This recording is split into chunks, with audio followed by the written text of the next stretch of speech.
A few years ago, the Crash Bandicoot franchise was assumed to be dead. But with the recent success of the Sane Trilogy on PlayStation 4 that was a remaster of Crash Bandicoot 1, 2, and 3, the Marsupio suddenly was back as an industry icon again. And now Activision has taken the game to the other current systems including Xbox One, Steam, and the focus of today, the Nintendo Switch. By the way, thank you Activision for the code used for this review. As the collection is over a year old now, we're not talking so much of the changes between the PS1 versions of the game to this. We're going to be talking about the game, how it holds up on Nintendo's new platform compared to the PS4. Is it worth investing in this version? And if you already own the original release, is it worth double dipping? Let's find out.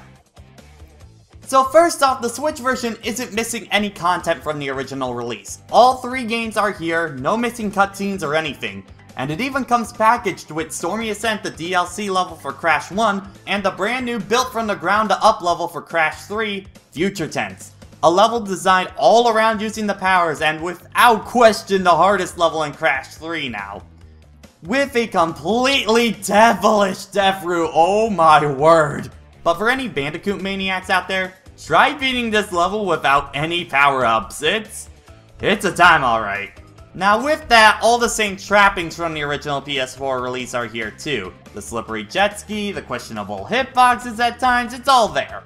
But with ports, the 2 things that are probably going to be the most important are performance and the presentation. Switch held its frame rate pretty close to the PS4 version. Only a couple of times I noticed it lose a few frames here and there, but it was rare and the game was locked to 30 most of the time in both docked and undocked.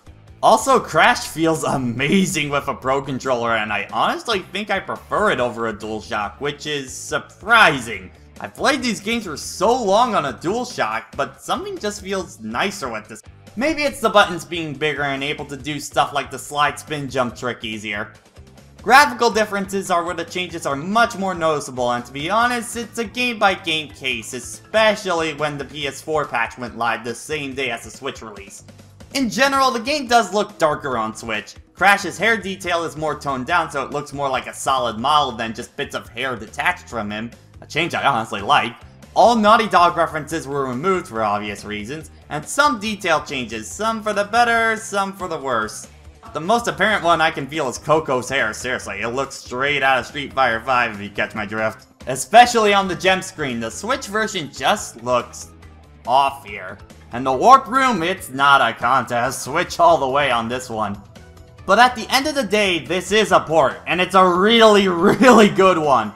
This is the same Sane Trilogy, but now on Switch and portable, and having all 3 games on the go in HD is fantastic. And makes me say if you haven't played Sane yet, and were thinking of picking it up on Nintendo system, go right ahead.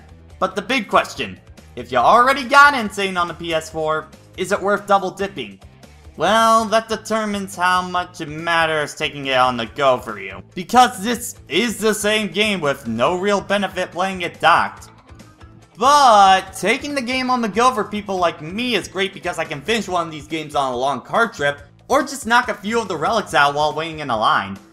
But does that really matter for you? Well, that's for you to decide if you already got the PS4 version. But Sane was a great time and it's just as good as the original version. And if you don't have the game yet, definitely take advantage of the Switch port. And of course, it's something to do while you're waiting for Spiral Reignited. Soon. Oh, so soon, I cannot wait.